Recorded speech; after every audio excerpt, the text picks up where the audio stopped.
नमस्कार दोस्तों, static GK के इस बहुत बेहतरीन क्लास में आप सभी का स्वागत है। आज की इस क्लास में हम लोग स्टैटिक जीके के इंपॉर्टेंट प्रश्नों को पढ़ेंगे जो आपके किसी भी एग्जाम के लिए बहुत ही ज्यादा इंपॉर्टेंट होगा। और इन प्रश्नों से संबंधित जो इंपॉर्टेंट प्रश्न बनेंगे आपके एग्जाम के लिए, उन सभी प्रश्नों को हम लोग पढ़ेंगे। और ये सभी प्रश्न जो हैं बार बार एग्जामों में पूछे जाते हैं, जो इस क्लास में लिए गए हैं, और ये बार बार एग्जामों में पूछे जाते हैं और पूछे जाने की संभावना बहुत है। और इन प्रश्नों का विश्लेषण भी हम लोग साथ में करते रहेंगे कि जो भी इंपॉर्टेंट पॉइंट मिलेगा उन प्रश्नों से संबंधित 4-5 पॉइंट तो हर प्रश्न से हम लोग पढ़ते हैं। तो बहुत ही बढ़िया तरीके से हम लोग इस क्लास को करने वाले हैं, तो हमारे साथ जुड़ जाइए। चलिए हम लोग क्लास को शुरू करते हैं। आप लगातार क्लास में बने रहते हैं तो आपको क्लास में ये सभी प्रश्न याद भी हो जाएंगे। हम लोग क्लास को अपने शुरू करते हैं। तो ये देखिए हमारा 24 नंबर का क्लास है। अगर आप लोग इसको नहीं करे हैं तो आप लोग इसको पढ़ लीजिए। यूट्यूब चैनल आप लोग जीएस भाई आकाश सर्च कर लीजिएगा, 1 से लेकर के 24 तक का क्लास वहां पे आपको मिल जाएगा। अब 25 नंबर के क्लास को आज की क्लास में हम लोग करेंगे। तो ये रहा हमारा 25 नंबर का क्लास। तो देखिए पहला प्रश्न कह रहा है, ये 25 नंबर का क्लास है।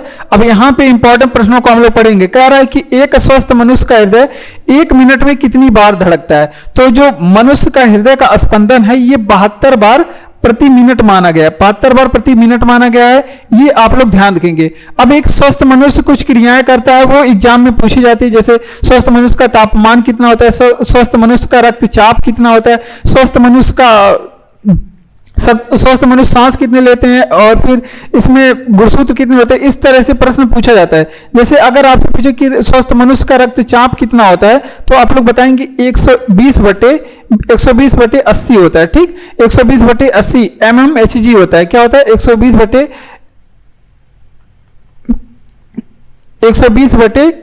mmHg होता है। उसके अलावा अगर आपसे पूछे कि मनुष्य का श्वसन दर कितना है, श्वसन दर मतलब 1 मिनट में कितनी बार सांस ले सकता है मनुष्य, तो 1 मिनट में तो वो 12 से 18 बार एक स्वस्थ मनुष्य 1 मिनट में 12 से 18 बार सांस लेता है। ये बातें भी आप लोग ध्यान रखेंगे।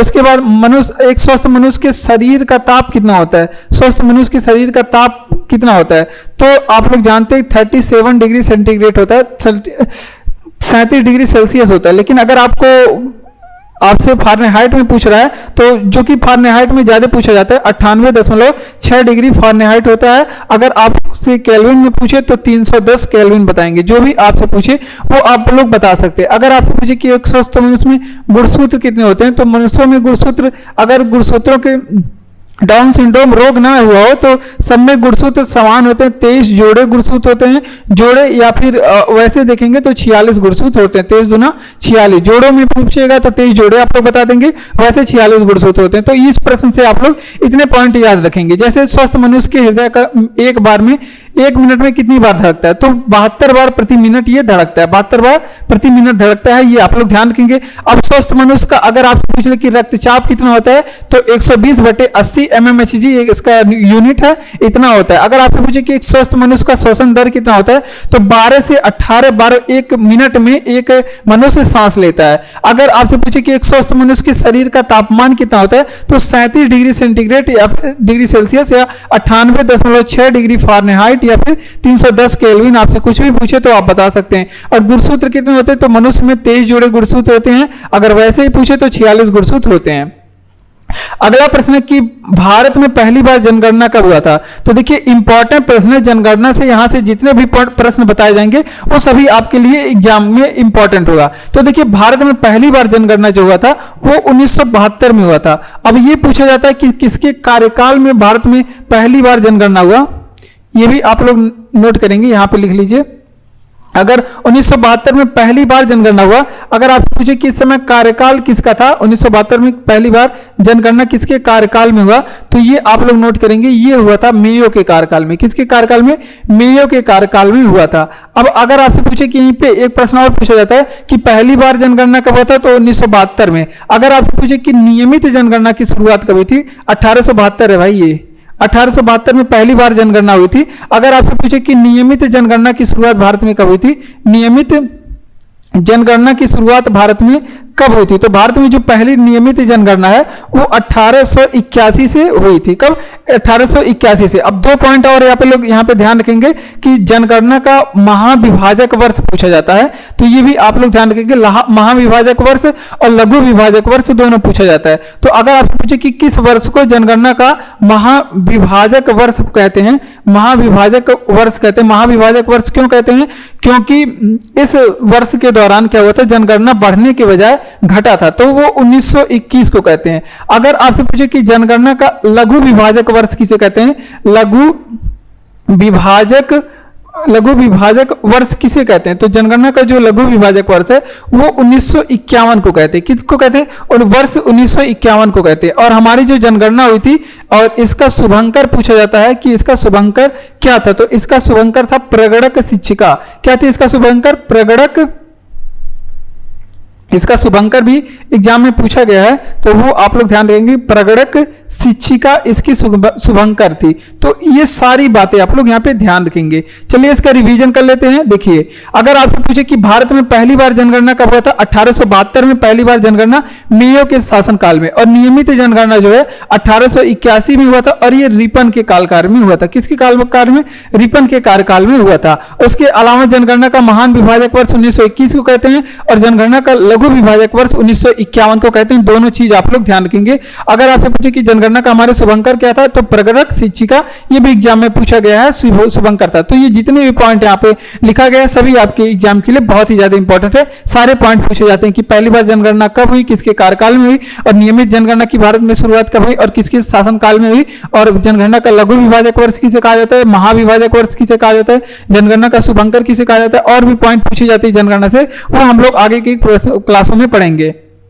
तो देखिए, अब यहाँ पे हम लोग साइंस के प्रश्नों का रिवीजन कर लिए। उसके बाद भारत में जनगणना ये स्टैटिक में आता है, तो ये भी इसका भी रिवीजन हो गया। और भारत में थल सेना के भारतीय सेनाध्यक्ष कौन है, तो ये देखिए अब यहाँ पे करंट से संबंधित प्रश्न हम लोग देखने वाले हैं। भारतीय थल सेना के पहले सेनाध्यक्ष कौन है, तो पहले सेनाध्यक्ष भारतीय थल सेना के थे KM करियप्पा थे। कौन थे? KM करियप्पा पहले भारतीय सेनाध्यक्ष थे। ठीक, अगर आपसे पूछ ले कि भारतीय थल सेना के बारे में पूछ रहा है ना, तो अगर आपसे पूछे कि थल सेना के वर्तमान अध्यक्ष कौन है, अगर आपसे पूछे कि वर्तमान समय में थल सेना के अध्यक्ष कौन है, वर्तमान समय में अध्यक्ष कौन है, तो ये आप लोग ध्यान रखेंगे। तो वर्तमान समय जो सेना के अध्यक्ष हैं वो कौन है कि मनोज पांडे है। कौन है? मनोज पांडे हैं। ये बातें आप लोग ध्यान रखेंगे। अगर आपसे पूछे कि हम लोग भारतीय थल सेना दिवस कब मनाते हैं, भारतीय थल सेना दिवस कब मनाया जाता है, तो ये 15 जनवरी के दिन भारतीय थल सेना दिवस कब मनाया जाता है, 15 जनवरी के दिन मनाया जाता है। अगर आपसे पूछे कि नौसेना चीफ कौन है, नौसेना के चीफ कौन है, यानी कि हेड कौन है, तो नौसेना के चीफ है आपके R हरि कुमार। कौन है? R हरि कुमार नौसेना के वर्तमान समय में चीफ है। अगर आपसे पूछे कि नौसेना दिवस हम लोग कब मनाते हैं, नौसेना दिवस कब मनाते हैं, तो 4 दिसंबर के दिन नौसेना दिवस मनाया जाता है। कब मनाया जाता है? 4 दिसंबर के दिन। वहीं अगर वायुसेना चीफ पूछे, वायुसेना चीफ अगर आपसे पूछ ले कि कौन है वायुसेना चीफ कौन है, तो ये है आपके विवेक राम चौधरी। कौन है?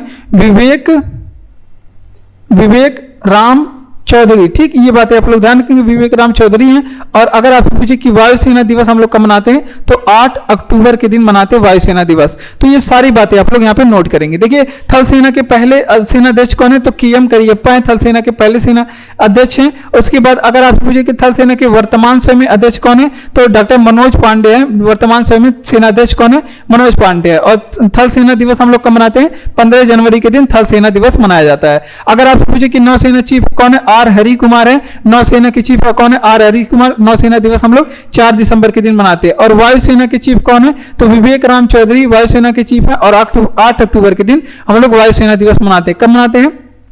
8 अक्टूबर के दिन वायुसेना दिवस मनाया जाता है।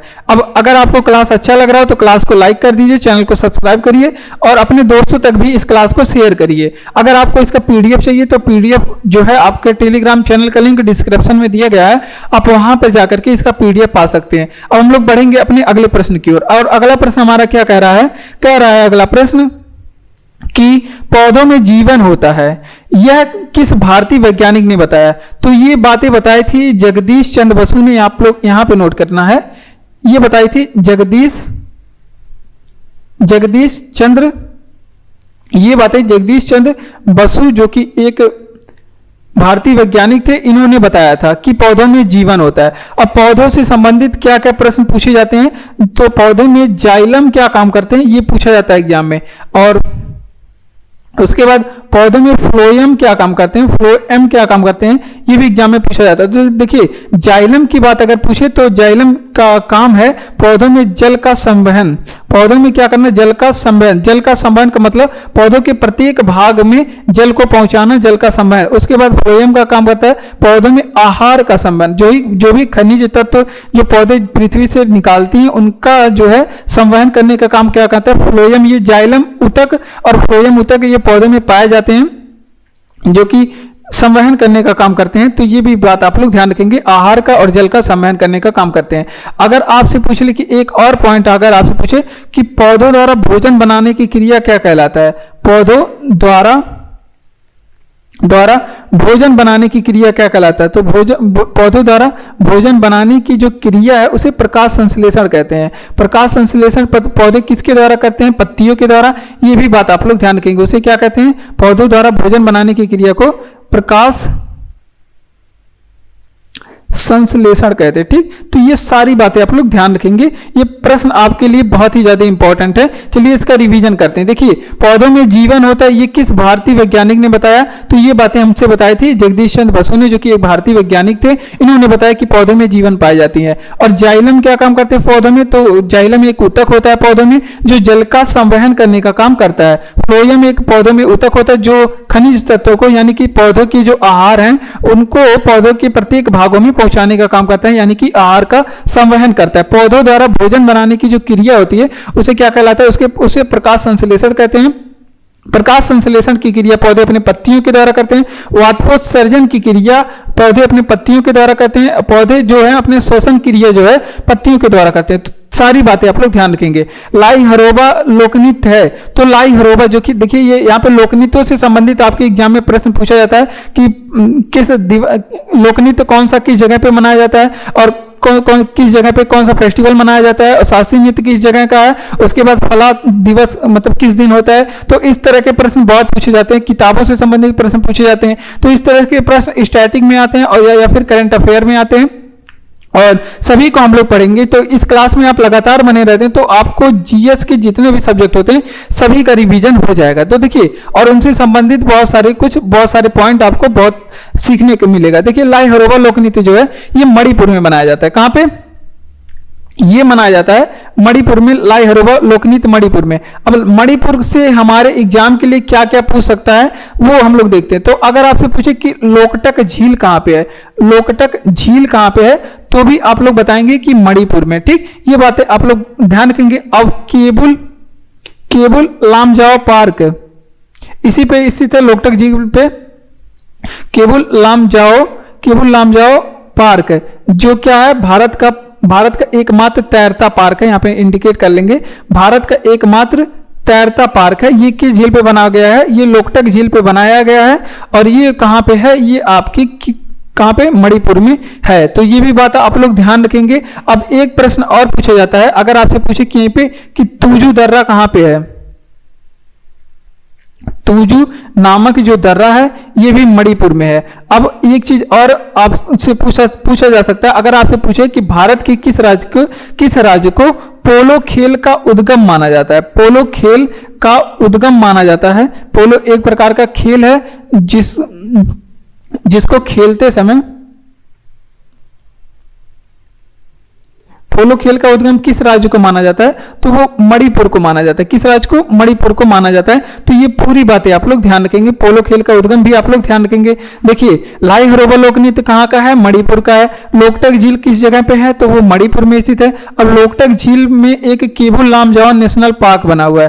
केबुल लामजाओ नेशनल पार्क ये भारत का एकमात्र तैरता हुआ नेशनल पार्क है और ये बना हुआ है लोकटक झील पे। तूजू दर्रा पूछ ले किस जगह पे है, तो भी आपका मणिपुर में है। और पोलो खेल का उद्गम भारत के किस राज्य को माना जाता है, इस तरह से पूछे तो आप लोग मणिपुर में बताएं। जब राज्य इंडिकेट करके पूछेगा तो भी इसका जवाब क्या हो जाएगा, मणिपुर हो जाएगा। ठीक।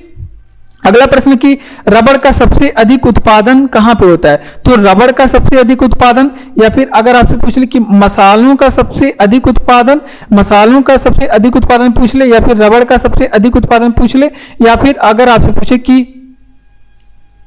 मसालों का, या फिर अगर आपसे पूछे कि इलायची का सर्वाधिक उत्पादन, तो ये भारत के किस राज्यों में होता है, तो वो दोनों का जवाब एक ही हो जाएगा, केरल में होता है। कहां पे, केरल में। केरल को मसालों का बगीचा भी बोलते हैं, और केरल के बारे में बात करें तो केरल को मसालों का बगीचा भी बोलते हैं। अब रबर के बारे में प्रश्न पूछ रहा है तो आप लोग बता देंगे कि आइसोप्रीन का बहुलक क्या होता है। यह प्रश्न एग्जाम में पूछा गया है कि आइसोप्रीन का बहुलक क्या होता है।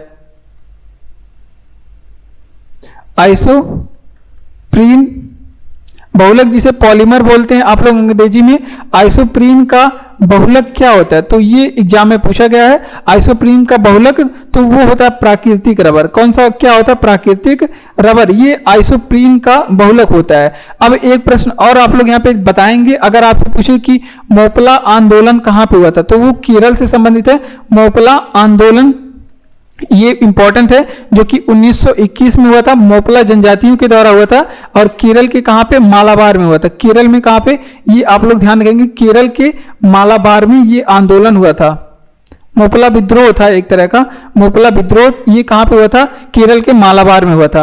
अगर आपसे पूछ ले केरल के बारे में कुछ और पॉइंट जो आपके एग्जाम के लिए इंपॉर्टेंट है, केरल में अगर आपसे पूछे कि भाषा कौन सी बोली जाती है, तो केरल में भाषा मलयालम बोली जाती है। क्या बोली जाती है, मलयालम। ये भी एग्जाम में पूछा गया पॉइंट है। चलिए रिवीजन कर लेते हैं। अगर आपसे पूछे कि रबर का सबसे अधिक उत्पादन, तो ये जियोग्राफी से प्रश्न था, इंडियन जियोग्राफी से, और जो इंडियन जियोग्राफी से ये उत्पादन वगैरह के प्रश्न पूछे जाते हैं कि रबर का सबसे अधिक उत्पादन कहां पे होता है, केरल राज्य में होता है, या फिर मसालों का सबसे अधिक उत्पादन कहां पे होता है, केरल में होता है। इलायची का सबसे ज्यादा उत्पादन भारत में कहां होता है, इलायची भी एक तरह का मसाला है, तो वो सभी केरल में होते हैं। ये बातें आप लोग ध्यान रखेंगे। आइसोप्रीन का बहुलक क्या है, तो आइसोप्रीन का बहुलक प्राकृतिक रबर है। मोस्ट इंपॉर्टेंट चीज है साइंस की दृष्टि से, ये आप लोग याद रखेंगे। और मोपला आंदोलन जो कि 1921 में हुआ था, ये केरल के मालाबार में हुआ था। केरल की भाषा कौन सी है, केरल में बोली जाने वाली भाषा मलयालम है। उसके अलावा लक्षद्वीप पे भी मलयालम भाषा लोग बोलते हैं। अब हम लोग बढ़ेंगे अपने अगले प्रश्न की ओर। अगला प्रश्न कि महात्मा गांधी द्वारा साबरमती आश्रम की स्थापना किया गया था, तो ये भी इंपॉर्टेंट प्रश्न आपके आधुनिक इतिहास से, मॉडर्न हिस्ट्री से संबंधित ये प्रश्न है। और यहाँ पे देखिए मॉडर्न हिस्ट्री का प्रश्न है कि महात्मा गांधी द्वारा साबरमती, और महात्मा गांधी से प्रश्न पूछे जाते हैं एग्जामों में कि देखिए भारत साबरमती आश्रम की अगर आपसे पूछे कि स्थापना कब हुई थी, साबरमती आश्रम की स्थापना कब हुई थी, तो ये 1916 में बनवाया गया था। इसका निर्माण कब हुआ था, 1916 में बनवाया गया था। और महात्मा गांधी स्थापित कहाँ किया गया ना पूछ रहा है, किस जगह पे, तो ये अहमदाबाद में बनाया गया था। कहां पे, अहमदाबाद में बनाया गया था। अब साबरमती आश्रम हमारे लिए बहुत ज्यादा इंपॉर्टेंट है। क्यों इंपॉर्टेंट है, देखिए आप लोग दांडी यात्रा का नाम सुने होंगे, दांडी यात्रा का नाम आप लोग सुने होंगे, बहुत बार एग्जाम में पूछा गया है। यहां से जितने भी इंपॉर्टेंट प्रश्न पूछे गए हैं आज तक हम बताते हैं। देखिए ये भी पूछा गया है कि दांडी यात्रा ये कब से कब तक चला था, तो ये 12 मार्च से लेकर के, इसको दांडी मार्च भी बोलते हैं, 12 मार्च से लेकर के 6 अप्रैल 1930 तक चला था। 12 मार्च से 6 अप्रैल 1930 तक, 12 मार्च 1930 से लेके 6 अप्रैल 1930 तक। और ये क्यों हम इस प्रश्न से रिलेट करके बता रहे हैं, क्योंकि ये साबरमती आश्रम से ही चला था। कहां से,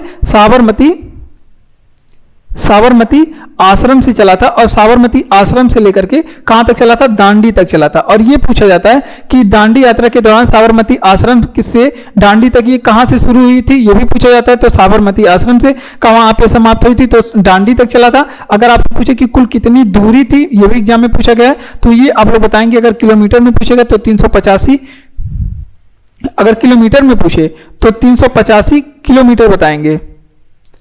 और अगर मील में पूछे तो 241 मील बताएंगे। अब ये पूछेगा, ये भी पूछा जाता है कि इसमें कितने दिन का समय लगा था, तो 24 दिन का समय लगा था। और इसमें महात्मा गांधी के साथ कितने अनुयायी थे, कितने लोग महात्मा गांधी के साथ इसमें भाग लिए थे, तो 79 अनुयायी थे। कितने, 79 अनुयायी थे। तो ये बातें आप लोग ध्यान रखेंगे। चलिए, तो ये था आपका महात्मा गांधी के जो दांडी यात्रा था उससे प्रश्न है, जो कि एग्जाम में पूछा जाता है, कई बार यहाँ से प्रश्न पूछा गया, मोस्ट इंपॉर्टेंट चीज है। ठीक, महात्मा गांधी द्वारा साबरमती आश्रम कहाँ स्थापित किया गया? तो साबरमती आश्रम जो है बनाया गया था तो 1916 में। कब बनाया गया था? 1916। कहीं कहीं पे 1917 भी मिलता है, तो आप लोग को जो ऑप्शन में मिल जाएगा वो आप लोग लगा देंगे। अब कहाँ पे बनाया गया? अहमदाबाद में बनाया गया। अहमदाबाद कहाँ पे स्थित है भैया? गुजरात में स्थित है। अब दांडी यात्रा कहाँ से शुरू की गई थी? तो ये साबरमती आश्रम से ही शुरू की गई थी, जो कि दांडी तक गई थी, दांडी तक गुजरात में, और ये 12 मार्च से लेकर के 6 अप्रैल 1930 तक चली थी, 6 अप्रैल 1930 तक। अब दूरी इसमें कितना तय किया था? तो 385 किलोमीटर या 241 मील बताएंगे। 24 दिन का यात्रा था टोटल, दांडी से लेकर के साबरमती तक का यात्रा जो था, यानी कि साबरमती से दांडी तक का, वो 24 दिन का टोटल यात्रा था, और इसमें 79 अनुयायी महात्मा गांधी जी के साथ गए थे। कोलकाता किस नदी के किनारे बसा हुआ है? इंपॉर्टेंट प्रश्न है। अब नदियों से संबंधित ये इंडियन ज्योग्राफी का प्रश्न है, यहाँ पे आपके जीएस के सभी प्रश्न का, सभी सब्जेक्ट का रिवीजन हो जाएगा। तो देखिए, सबसे पहले प्रश्न पूछ रहा है कि कोलकाता किस नदी के किनारे बसा हुआ है? तो ये हुगली नदी के किनारे बसा हुआ है। किस नदी के किनारे? हुगली नदी के किनारे। अब हुगली नदी की विशेषता क्या है? तो ये 2-3 पॉइंट अगर आपसे पूछे तो ये विशेषता क्या है इसकी? तो ये गंगा की वितरिका है। वितरिका मतलब किसी बड़ी नदी में से एक छोटी नदी अगर अलग हो जाए तो उसको कहते हैं कि बड़ी नदी की वितरिका मानते हैं। और सहायक नदी क्या होता है? जब किसी बड़ी नदी में एक छोटी नदी जाकर के मिलती है तो छोटी नदी को बड़ी नदी का सहायक नदी माना जाता है। और विशेषता ये क्या है? ये गंगा की वितरिका है, गंगा की वितरिका है। ठीक, ये बातें आप लोग ध्यान रखेंगे।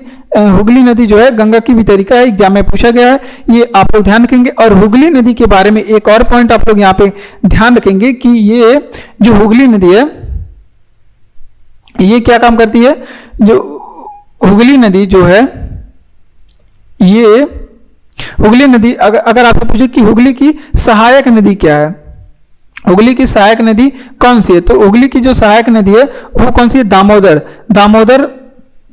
दामोदर नदी हुगली की सहायक नदी है। ये बातें आप लोग ध्यान रखेंगे। अब कोलकाता शहर जो है, जो कि पश्चिम बंगाल की राजधानी है, वो हुगली नदी के किनारे बसा हुआ है। ठीक, तो ये बातें आप लोग ध्यान रखेंगे। अब भारत में जूट की खेती होती है, भारत में जूट की खेती, तो ये हमने प्रश्न पाया था, एग्जाम में पूछा गया प्रश्न है जूट की खेती। तो उसमें ऑप्शन क्या सही किया गया था कि हुगली नदी क्षेत्र में होता है। जूट की खेती भारत में कहां पे होता है सर्वाधिक? तो हुगली नदी क्षेत्र में भारत में जूट की खेती की जाती है। तो ये प्रश्न भी आप लोग ध्यान रखेंगे। जूट को क्या कहते हैं? सोने का रेशा कहते हैं या फिर पटसन भी बोलते हैं, और सर्वाधिक उत्पादन इसका भारत में पश्चिम बंगाल राज्य करता है। तो देखिए, अब अगला प्रश्न कि कोलकाता किस नदी के किनारे बसा हुआ है? तो ये हुगली नदी के किनारे बसा हुआ है। हुगली नदी की विशेषता क्या है? ये गंगा की वितरिका है, यानी कि गंगा से अलग होती है, और इसमें आके मिलने वाली नदी दामोदर नदी है, तो इसलिए ये क्या है? हुगली की सहायक नदी है। अब जूट की खेती कहां पे की जाती है? हुगली नदी के क्षेत्र में जूट की खेती की जाती है। तो ये सारी बातें आप लोग ध्यान रखेंगे। भारत छोड़ो आंदोलन कब शुरू हुआ था? तो 8 अगस्त 1942 को भारत छोड़ो आंदोलन शुरू हुआ था। कब हुआ था? 8 अगस्त 1942 को।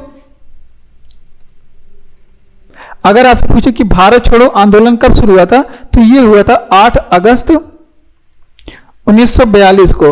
अब 8 अगस्त 1942 को कहीं कहीं पे 9 अगस्त भी मिलता है, डेट दोनों आप लोग ध्यान रखेंगे। और ये अगर आपसे पूछे कि ये शुरू किसने किया था, अगर आपसे पूछे कि ये मतलब भारत छोड़ो आंदोलन शुरू किसने किया था, तो महात्मा गांधी जी ने शुरू किया था। किसने? महात्मा गांधी जी ने शुरू किया था।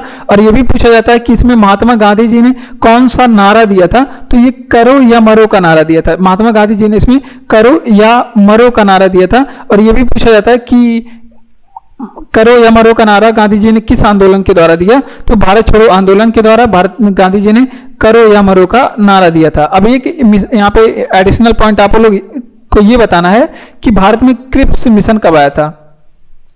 भारत में क्रिप्स मिशन कब आया था? तो भारत में जो क्रिप्स मिशन आने की बात करें तो ये आया था, कब आया था? 1942 में ही क्रिप्स मिशन आया था, और भारत छोड़ो आंदोलन इसी के विरोध में चलाया जा रहा था। और क्रिप्स मिशन की बात करें तो इसमें अध्यक्ष अगर आपसे पूछे कौन थे, तो जिनके नाम पे ये इसका नाम पड़ा तो स्टेफोर्ड क्रिप्स इसके अध्यक्ष थे। कौन थे? स्टेफोर्ड क्रिप्स इसके अध्यक्ष थे, क्रिप्स मिशन के। ठीक, तो ये सारी बातें आप लोग ध्यान रखेंगे। तो देखिए, इसका रिवीजन चलिए करते हैं। तो देखिए भारत छोड़ो आंदोलन कब शुरू हुआ था, तो कहीं कहीं पे 8 अगस्त भी डेट इसका मिलता है, 9 अगस्त भी मिलता है, तो 1942 को ये शुरू हुआ था। और इसमें शुरू किसने किया था, तो महात्मा गांधी जी ने शुरू किया था। महात्मा गांधी जी ने एक फेमस नारा इनका है जो पूछा जाता है कि किस आंदोलन के द्वारा महात्मा गांधी जी ने लगाया, तो करो या मरो का नारा महात्मा गांधी जी ने भारत छोड़ो आंदोलन के दौरान लगाया था। और क्रिप्स मिशन कब आया था, तो 1942 में आया। इसके अध्यक्ष कौन थे, स्टैफोर्ड क्रिप्स थे, क्रिप्स मिशन के अध्यक्ष। बढ़ते हैं हम लोग अपने अगले प्रश्न की ओर। तो अगला प्रश्न इंपॉर्टेंट है, महान्यायवादी का से प्रश्न, और ये पॉलिटी का प्रश्न है। कह रहा है कि भारत के महान्यायवादी की नियुक्ति कौन करता है। तो महान्यायवादी के बारे में बात कर लें तो इनकी नियुक्ति के बारे में अगर आपसे पूछे तो वो राष्ट्रपति जी करते हैं। कौन करते हैं, राष्ट्रपति जी इनकी नियुक्ति करते हैं। अगर आपसे पूछे कि महान्यायवादी को हटा कौन सकता है, तो भारत के राष्ट्रपति जी इनको हटा सकते हैं। कौन हटा सकता है, राष्ट्रपति जी हटा सकते हैं। अगर आपसे पूछे कि महान्यायवादी का जो है, अगर आपसे पूछे कि ये महान्यायवादी कौन होते हैं, तो ये भारत सरकार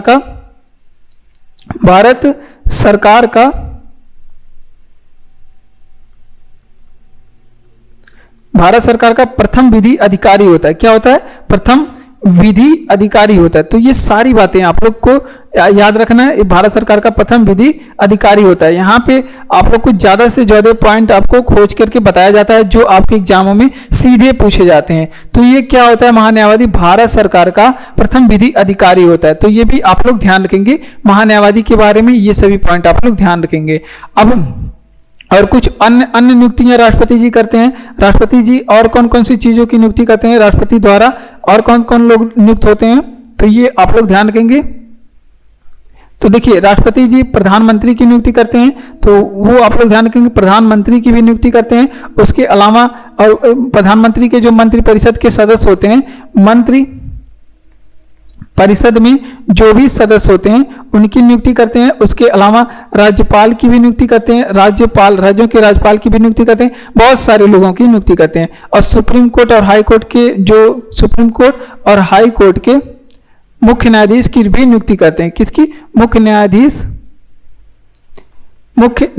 की भी नियुक्ति कौन करता है, राष्ट्रपति जी करते हैं। तो ये सारी बातें आप लोग ध्यान रखेंगे। हाई कोर्ट और सुप्रीम कोर्ट के दोनों के मुख्य न्यायाधीश की नियुक्ति कौन करते हैं, राष्ट्रपति जी करते हैं। भारत के महान्यायवादी की नियुक्ति कौन करता है, तो नियुक्ति करने का काम राष्ट्रपति जी करते हैं, हटाने का काम भी राष्ट्रपति जी करते हैं। उसके अलावा भारत का प्रथम विधि अधिकारी कौन होता है, वो होता है महान्यायवादी। भारत का प्रथम विधि अधिकारी कौन होते हैं, महान्यायवादी होते हैं। और राष्ट्रपति द्वारा कौन कौन सी चीजें की नियुक्ति की जाती है, तो राष्ट्रपति द्वारा प्रधानमंत्री की भी नियुक्ति की जाती है, और मंत्रिपरिषद के जो सदस्य होते हैं उनकी नियुक्ति की जाती है। राज्यपाल के राज्यों के राज्यपाल जिन्हें गवर्नर बोलते हैं उनकी नियुक्ति की जाती है। और सुप्रीम कोर्ट हाई कोर्ट के मुख्य न्यायाधीश जो होते हैं उनकी भी नियुक्ति राष्ट्रपति के द्वारा की जाती है। राष्ट्रपति अपना त्यागपत्र किसे सकता है, तो राष्ट्रपति अपना त्यागपत्र किसे देता है। ठीक, तो राष्ट्रपति अपना त्यागपत्र जो है वो किसे देंगे, उपराष्ट्रपति को देंगे। किसको, उपराष्ट्रपति जी को देंगे। किसे, उपराष्ट्रपति जी को देंगे। तो ये बातें आप लोग ध्यान रखेंगे, अंदर की बात है, ये बातें आप लोग ध्यान रखेंगे। अब अगर आपसे पूछे राष्ट्रपति के बारे में, यहाँ पे देखिए इंपॉर्टेंट प्रश्न क्या क्या चीजें बन सकती है राष्ट्रपति से, सारे प्रश्नों को हम लोग देखेंगे। अगर आपसे पूछे कि राष्ट्रपति को शपथ कौन दिलाता है, शपथ कौन दिलाता है, तो राष्ट्रपति के शपथ वो भारत के मुख्य न्यायाधीश दिलाते हैं।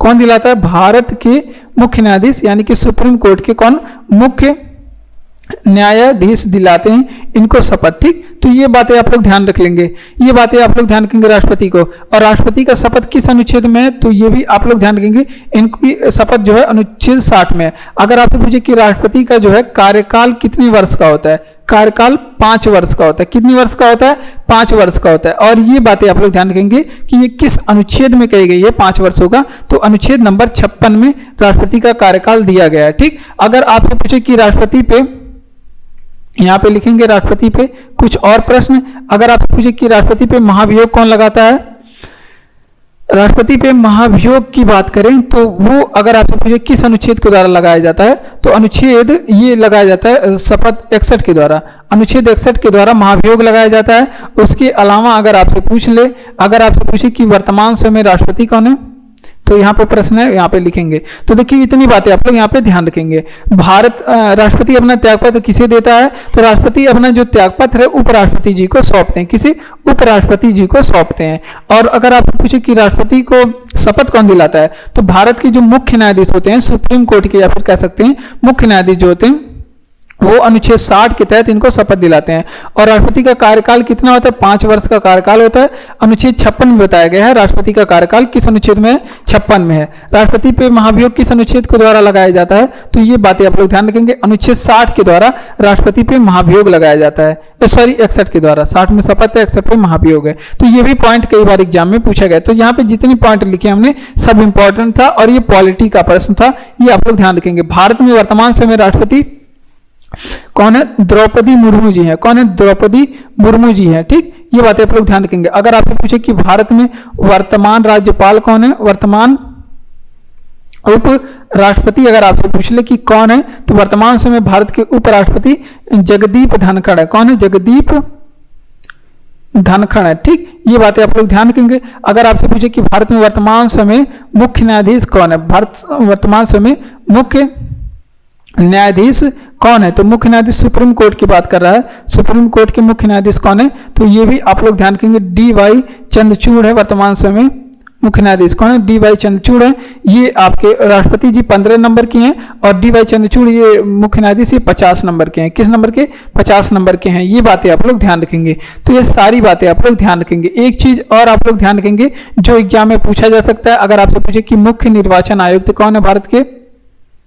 मुख्य निर्वाचन आयुक्त भारत के कौन है वर्तमान समय? तो राजीव कुमार है भारत के मुख्य निर्वाचन आयुक्त।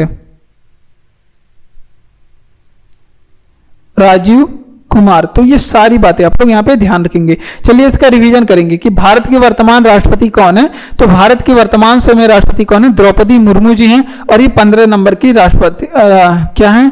राष्ट्रपति हैं। ठीक, अगर आपसे पूछे कि वर्तमान समय उपराष्ट्रपति भारत के कौन है, तो जगदीप धनखड़ वर्तमान समय उपराष्ट्रपति। वर्तमान समय मुख्य न्यायाधीश कौन है? तो डी.वाई. चंद्रचूड़ वर्तमान समय भारत के मुख्य न्यायाधीश हैं। ठीक, 50 नंबर के हैं। और आगे बात कर लेते हैं वर्तमान समय मुख्य निर्वाचन आयुक्त कौन है? तो राजीव कुमार है मुख्य निर्वाचन आयुक्त। और निर्वाचन आयोग का काम क्या है? भारत में निष्पक्ष चुनाव कराना, ये निर्वाचन आयोग का काम है। अगला प्रश्न कह रहा है कि राज्य मंत्रिमंडल किसके प्रति उत्तरदायी होता है? तो यहाँ पे राज्य का जो मंत्रिमंडल है वो विधानसभा के प्रति उत्तरदायी होता है। किसके प्रति? विधानसभा के प्रति उत्तरदायी होता है। ठीक, ये बातें आप लोग ध्यान रखेंगे। अब विधानसभा के बारे में इंपॉर्टेंट कुछ प्रश्न देख लेते हैं विधानसभा के बारे में। तो सबसे पहले तो यही, इसका अन्य नाम क्या है? विधानसभा को और किस नाम से जानते? तो इसको बोलते हैं अस्थायी सदन। अस्थायी सदन ये राज्यों में होता है, राज्य का इसे अस्थायी सदन बोलते हैं। क्यों बोलते हैं? क्योंकि इससे भंग किया जा सकता है। इसे भंग करने का काम राज्यपाल जी करते हैं और इसको अस्थायी सदन बोलते हैं। और इसको बोलते हैं प्रथम सदन, राज्य का प्रथम सदन बोलते हैं। और इसको बोलते हैं, राज्य का प्रथम सदन हो गया, और इसको बोलते हैं अस्थायी सदन जो हो गया, प्रथम सदन हो गया। और इसको निम्न सदन बोलते हैं। क्या बोलते हैं? इसको निम्न सदन बोलते हैं। तो इतने नामों से इसको जाना जाता है। क्या बोलते हैं? विधानसभा को इतने नामों से जाना जाता है। अब बात कर लेते हैं कि विधानसभा को भंग कौन कर सकता है, तो वो बात कर लेते हैं। और विधानसभा हमने बताया कि ये अस्थायी सदन है, तो क्योंकि इसे भंग किया जा सकता है। अगर आपसे पूछे कि विधानसभा भंग कौन कर सकता है, तो वो राज्यों के राज्यपाल इसको भंग कर सकते हैं। कौन कर सकता है? राज्यों के राज्यपाल कर सकते हैं, संबंधित राज्यों के राज्यपाल कर सकते हैं। और बात कर लेते हैं, अगर आपसे पूछे कि विधानसभा के जो सदस्य होते हैं उनका कार्यकाल कितना, अगर भंग नहीं हुआ तो कार्यकाल कितना वर्ष जाएगा? 5 वर्ष। 5 वर्ष के लिए इसका निर्वाचन होता, मतलब इसके सदस्यों का निर्वाचन होता है। चलिए रिवीजन कर लेते हैं कि राज्य मंत्रिमंडल किसके प्रति उत्तरदायी होता है। तो राज्यों का जो मंत्रिमंडल है वो विधानसभा के प्रति उत्तरदायी होता है। अब विधानसभा को यहाँ पे अंडरलाइन करेंगे, इनका और कुछ काम कर लेते हैं। जैसे अन्य नाम क्या है, इसको अस्थायी सदन बोलते हैं क्योंकि इसे भंग किया जा सकता है, प्रथम सदन बोलते हैं, निम्न सदन बोलते हैं। और फिर उसके बाद विधानसभा को भंग कौन कर सकता है? राज्यपाल कर सकते हैं। उसके अलावा कार्यकाल कितना होता है? 5 वर्ष का होता है। तो देखिए कितने केंद्र शासित प्रदेशों में विधानसभा सीटें, तो 3 है। 3 केंद्र शासित प्रदेशों में विधानसभा सीट है। कौन कौन से यहाँ पे देख लेंगे। पहला तो आपका हो जाएगा दिल्ली। दिल्ली ये यूनियन टेरिटरी है और इसमें 70 विधानसभा सीट है, 70 विधानसभा सीट है। और उसके बाद आपका जम्मू कश्मीर हो जाएगा, जम्मू कश्मीर हो जाएगा, क्योंकि अब इसीलिए राष्ट्रपति के चुनाव में ये लोग भी भाग लेते हैं। जम्मू कश्मीर हो जाएगा। तो इसमें कितने सीट हैं, तो जम्मू कश्मीर में 90 विधानसभा सीट है, 90 विधानसभा सीट है। उसके अलावा पुदुचेरी भी हो जाएगा, पुदुचेरी भी हो जाएगा, जिसमें कितने विधानसभा सीट हैं, 33 विधानसभा सीट है। ठीक, तो ये सारी बातें आप लोग यहाँ पे ध्यान रखेंगे। चलिए रिवीजन करते हैं। देखिए कितने केंद्र शासित प्रदेश में विधानसभा सीट है, तो 3 ऐसे केंद्र शासित प्रदेश हैं। वैसे तो भारत में कुल केंद्र शासित प्रदेश पूछ ले तो कितने हैं, 8 हैं। कुल यूनियन टेरिटरी कितने हैं, 8 हैं। उसके बाद अगला प्रश्न है, और दिल्ली में विधानसभा सीट कितनी है, तो 70 सीट है। और जम्मू कश्मीर में कितनी विधानसभा सीट है, 90 सीट है। पुदुचेरी में विधानसभा सीटें कितनी है, तो 33 विधानसभा सीट है पुदुचेरी में। तो ये पूरी बातें आप लोग ध्यान रखेंगे। भारत के वर्तमान सेना प्रमुख कौन है, ये फिर प्रश्न आ गया क्या। भारत में वर्तमान सेना प्रमुख है ये मनोज पांडे। कौन है, मनोज पांडे। चलिए इसको आप लोग बताएंगे कि वर्तमान में भारत में वर्तमान सेना प्रमुख कौन है, मनोज पांडे। अब आप लोग बताएंगे कि ये थल सेना, यहां पे लिख लेते हैं, थल सेना की बात करें, थल सेना, जल सेना और फिर नौसेना, तीनों के बारे में आप लोग हमें कमेंट बॉक्स में बताएंगे। थल सेना, जल सेना और नौसेना, क्योंकि इसी प्रश्न में हमने बताया। आप लोग थल सेना और नौसेना के बारे में क्या बताएंगे, इसके हेड कौन है और नौसेना दिवस कब मनाते हैं, नौसेना दिवस कब मनाते हैं और इसके हेड कौन है। जल सेना के बारे में बताएंगे कि जल सेना के हेड कौन है और जल सेना दिवस कब मनाते हैं, जल सेना दिवस कब मनाते हैं। और थल सेना के बारे में क्या बताएंगे, हेड, इसके वर्तमान जो प्रमुख हैं उनका नाम हमने लिख ही दिया, तो फिर से आप लोग बता दीजिएगा हेड कौन है और इसके जो है वो थल सेना दिवस हम लोग कब मनाते हैं। तो ये तीनों बातें आप लोग बताएंगे। चलिए बढ़ते हैं अपने अगले प्रश्न की ओर। तो आगे है, अगर आपको क्लास अच्छा लग रहा हो तो चैनल को सब्सक्राइब करिए और वीडियो को लाइक करिए, शेयर करिए अपने दोस्तों में भी, और कमेंट बॉक्स में आप कमेंट करके बताइए कि ये क्लास आपको कैसा लग रहा है या फिर और किन चीज़ों को अपडेट किया जाए क्लास में। पीडीएफ आपको टेलीग्राम पे मिलेगा जिसका लिंक डिस्क्रिप्शन में नीचे दिया गया है। बढ़ते हैं अपने अगले प्रश्न की ओर। और हमारा अगला प्रश्न कह रहा है कि भारत के वर्तमान मुख्य न्यायाधीश कौन है। तो हमने बताया कि वर्तमान समय जो मुख्य न्यायाधीश है डीवाई चंद्रचूड़ है। कौन है, डीवाई चंद्रचूड़ है। और डीवाई चंद्रचूड़ किस नंबर के मुख्य न्यायाधीश हैं, तो ये सुप्रीम कोर्ट के मुख्य न्यायाधीश है। किस नंबर के, 50 नंबर के मुख्य न्यायाधीश हैं। ठीक, ये बातें आप लोग ध्यान रखेंगे। अब अगर आपसे पूछे कि भारत के पहले मुख्य न्यायाधीश कौन है, यहाँ पे मुख्य न्यायाधीश के बारे में बात कर रहा है। तो अगर आपसे पूछे कि वर्तमान समय मतलब भारत के पहले मुख्य न्यायाधीश कौन है, तो हीरालाल जे कानिया यानी कि एच.जे. कानिया वर्तमान भारत के पहले मुख्य न्यायाधीश थे, जिनके बारे में एग्जाम आज भी पूछता है। अब मुख्य न्यायाधीशों के बारे में कुछ अगर यहाँ पे बात कर लेते हैं, तो इनकी अगर आपसे पूछे कि नियुक्ति कौन करता है, मुख्य न्यायाधीशों की नियुक्ति कौन करता है, या फिर इनको शपथ कौन दिलाता है, और या फिर मुख्य न्यायाधीश की बात करें, नियुक्ति कौन करता है, शपथ कौन करता है, तो दोनों करते हैं कौन, राष्ट्रपति जी। नियुक्ति भी करेंगे, शपथ भी दिलाएंगे। अगर आपसे पूछ ले कि वहीं पे मुख्य न्यायाधीश के बारे में अगर आप लोग बताएंगे कि कार्यकाल कितना होता है, मुख्य न्यायाधीशों का कार्यकाल 1000 बार एग्जाम में पूछा गया है, तो ये इनका कार्यकाल होता है 5 साल या 65 वर्ष, जो भी पहले हो जाए। 5 साल तक नहीं, ये तो पद पे रहेंगे, या फिर इनकी 65 वर्ष आयु तक इनका कार्यकाल रहेगा। ठीक, तो ये बातें आप लोग ध्यान रखेंगे। अगर आपसे पूछे कि मुख्य न्यायाधीश का वेतन, मोस्ट इंपॉर्टेंट चीज है, तो मुख्य न्यायाधीश का अगर आपसे पूछ ले कि वेतन कितना है, तो 2,80,000 रुपए इनका वेतन है। कितना है, 2,80,000 रुपए इनका वेतन है। ठीक, तो ये बातें आप लोग ध्यान रखेंगे। चलिए इसका रिवीजन करते हैं कि भारत के वर्तमान मुख्य न्यायाधीश कौन है, तो डीवाई चंद्रचूड़ है वर्तमान समय मुख्य न्यायाधीश, 50 नंबर के भारत के मुख्य न्यायाधीश है। और पहले मुख्य न्यायाधीश कौन है, एच.जे. कानिया है भारत के पहले मुख्य न्यायाधीश। और नियुक्ति इनकी मुख्य न्यायाधीशों की बात कर लेते हैं, नियुक्ति कौन करते हैं, राष्ट्रपति जी करते हैं। शपथ कौन दिलाते हैं, राष्ट्रपति जी दिलाते हैं। और आगे बात कर लेते हैं कि मुख्य न्यायाधीश का कार्यकाल कितना वर्ष का होता है, तो 5 साल का इनका कार्यकाल होता है या फिर 65 वर्ष जो भी पहले पूरा हो जाए। और वेतन इनका कितना होता है मुख्य न्यायाधीश का, तो 2,80,000 रुपए प्रति माह इनका वेतन होता है। 2,80,000 रुपए सालाना नहीं भाई, प्रति माह। जूट के उत्पादन में अग्रणी राज्य कौन सा है, तो जूट के उत्पादन में भारत का जो अग्रणी राज्य है वो है आपका पश्चिम बंगाल। कौन सा है, पश्चिम बंगाल। अगर आपसे पूछ ले कि विश्व में जूट का उत्पादन सबसे ज्यादा कौन करता है, विश्व में अगर आपसे पूछे कि विश्व में जूट का उत्पादन सबसे ज्यादा कौन करता है, तो पहले पश्चिम बंगाल, पहले नाम था बांग्लादेश का, लेकिन अब वर्तमान समय सबसे ज्यादा उत्पादन भारत करता है ये जूट का। ये बातें आप लोग ध्यान रखेंगे। उसके अलावा अगर आपसे पूछे कि जूट को क्या कहा जाता है, तो जूट को पटसन बोला जाता है। क्या बोलते हैं, पटसन बोला जाता है। और जूट का एक उपनाम है क्या, इसे सोने का रेशा कहते हैं। सोने का रेशा कहते हैं। सोने का रेशा क्यों कहते हैं, क्योंकि ये सभी नगदी फसल होते हैं। नगदी फसल में क्या होता है कि आप तुरंत ले जाकर के मार्केट में बेचेंगे और तुरंत आपके हाथ में क्या आ जाएगा, पैसा आ जाएगा। तो इसी वजह से इसको नगदी फसल कहते हैं। जैसे कपास हो गया, ये नगदी फसल है।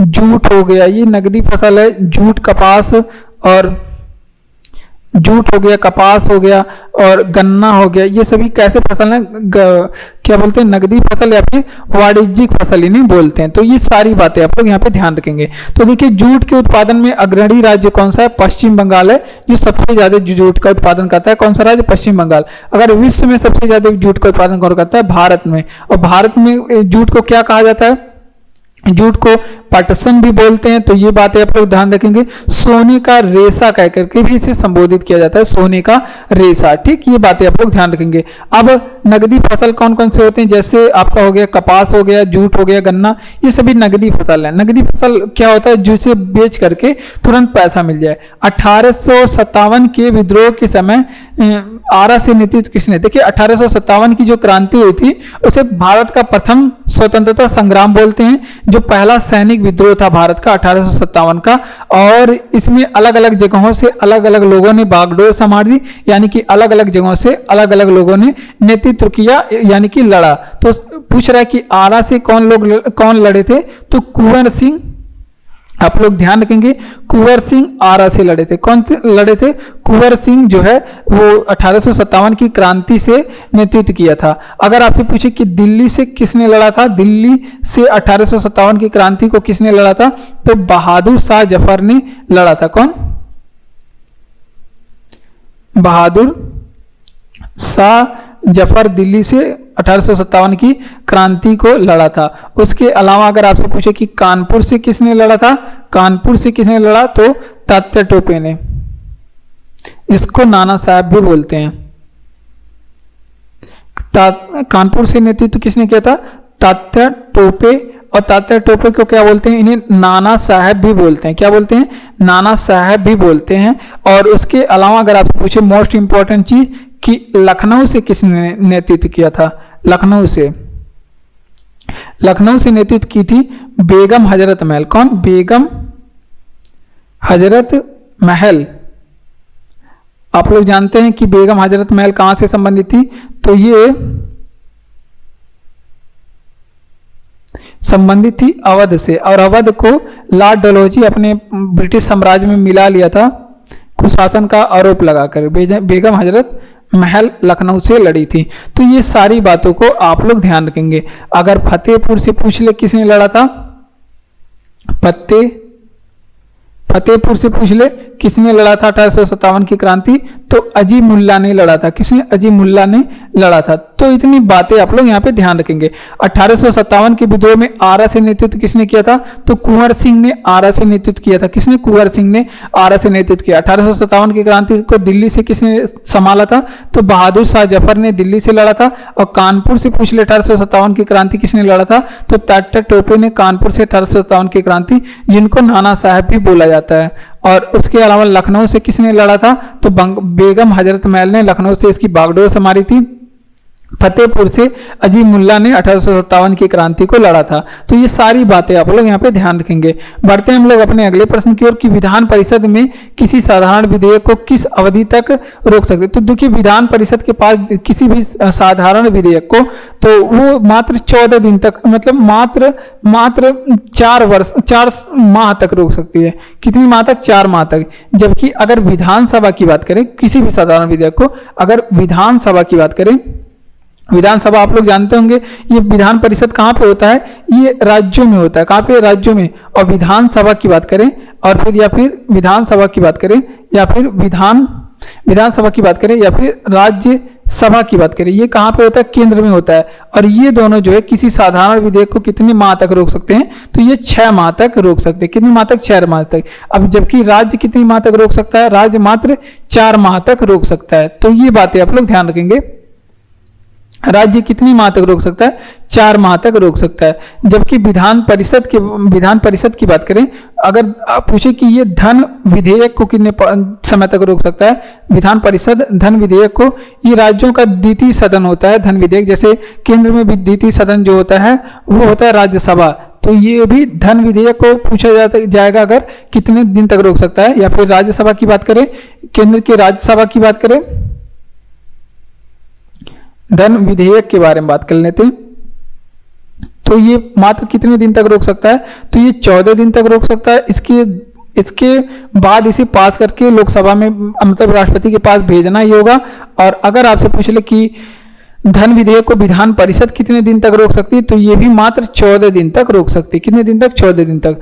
और एक 14 दिन का और काम पड़ता है कि राष्ट्रपति पे जब महाभियोग लगाया जाता है तो उनको 14 दिन पूर्व सूचना देनी पड़ती है कि आप पर महाभियोग लगाया जाएगा। तो ये प्रश्न है कि विधान परिषद की किसी साधारण विधेयक को किस अवधि तक रोका जा सकता है, और ये पॉलिटी से संबंधित इंपॉर्टेंट प्रश्न है। तो मात्र 4 माह तक रोका जा सकता है। कितनी माह तक? 4 महीने तक रोका जा सकता है। जबकि विधानसभा की बात कर लें या फिर राज्यसभा की बात कर लें, केंद्र में होता है, तो ये किसी भी साधारण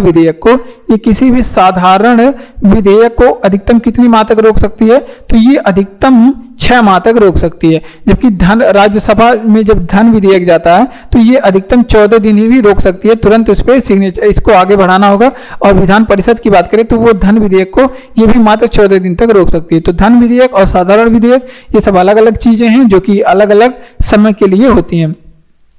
परमाणु के नाभिक में क्या होते हैं? इंपॉर्टेंट प्रश्न है, और ये केमिस्ट्री से प्रश्न है और ये इंपॉर्टेंट प्रश्न है। परमाणु के नाभिक में क्या होते हैं? साइंस से ज्यादातर इस तरह के प्रश्न होते हैं, पूछे जाते हैं। तो नाभिक में अगर आपसे पूछे तो इसमें न्यूट्रॉन और प्रोटॉन होते हैं। परमाणु के नाभिक में क्या होते हैं? न्यूट्रॉन और प्रोटॉन होते हैं। ठीक, ये बातें आप लोग ध्यान रखेंगे परमाणु के नाभिक में। ठीक, ये बातें आप लोग ध्यान रखेंगे। और परमाणु के बाहर चक्कर कौन लगाते हैं? बाहर चक्कर लगाने का काम कौन करता है? तो बाहर चक्कर इलेक्ट्रॉन लगाते हैं। कौन चक्कर लगाता है? इलेक्ट्रॉन चक्कर लगाते हैं। ठीक, तो ये सारी बातें आप लोग यहाँ पे ध्यान रखेंगे। अगर आपसे पूछे कि परमाणु की त्रिज्या कितनी होती है, ये इंपॉर्टेंट प्रश्न है। तो अगर आपसे पूछे कि परमाणु की त्रिज्या कितनी होती है, तो वो होती है 10⁻⁻10 मीटर। कितनी होती है? 10⁻⁻10 मीटर होती है।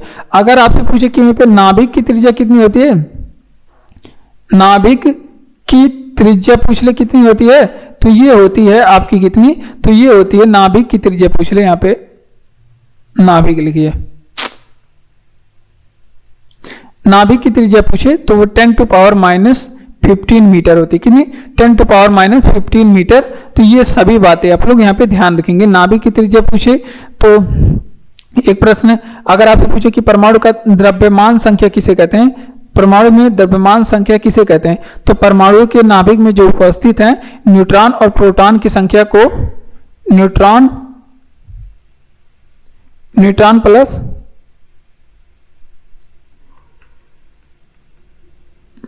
प्रोटॉन की संख्या को क्या कहते हैं? न्यूट्रॉन और प्रोटॉन की संख्या को क्या बोलते हैं? द्रव्यमान संख्या बोलते हैं। तो ये सारी बातें आप लोग यहाँ पे ध्यान रखेंगे। देखिए परमाणु के नाभिक में क्या होते हैं, तो परमाणु के नाभिक में न्यूट्रॉन और प्रोटॉन होते हैं, जिन्हें क्या बोलते हैं? न्यूट्रॉन और प्रोटॉनों की संयुक्त संख्या को क्या कहते हैं? द्रव्यमान संख्या कहते हैं। ये बातें आप लोग ध्यान रखेंगे। अब परमाणु के बाहर चक्कर इलेक्ट्रॉन लगाते हैं। इलेक्ट्रॉन पे निगेटिव चार्ज होता है, प्रोटॉन पे पॉजिटिव चार्ज होता है। न्यूट्रॉन बिना चार्ज के होता है। और परमाणु की त्रिज्या कितनी होती है, तो 10⁻⁻10 मीटर होती है। और नाभिक की त्रिज्या कितनी होती है, 10⁻⁻15 मीटर होती है। कंप्यूटर में डिस्क ऑपरेटिंग सिस्टम क्या है, तो कंप्यूटर में डिस्क ऑपरेटिंग सिस्टम ये एक प्रोग्राम है। क्या है, एक प्रोग्राम है, ये आप लोग ध्यान रखेंगे। डिस्क ऑपरेटिंग सिस्टम क्या है, कंप्यूटर में एक प्रोग्राम है। ठीक, अब कंप्यूटर का वायरस क्या है, ये आप लोग बता दीजिए। कंप्यूटर का वायरस अगर आपसे पूछ ले कि क्या होता है, तो कंप्यूटर का वायरस क्या होता है,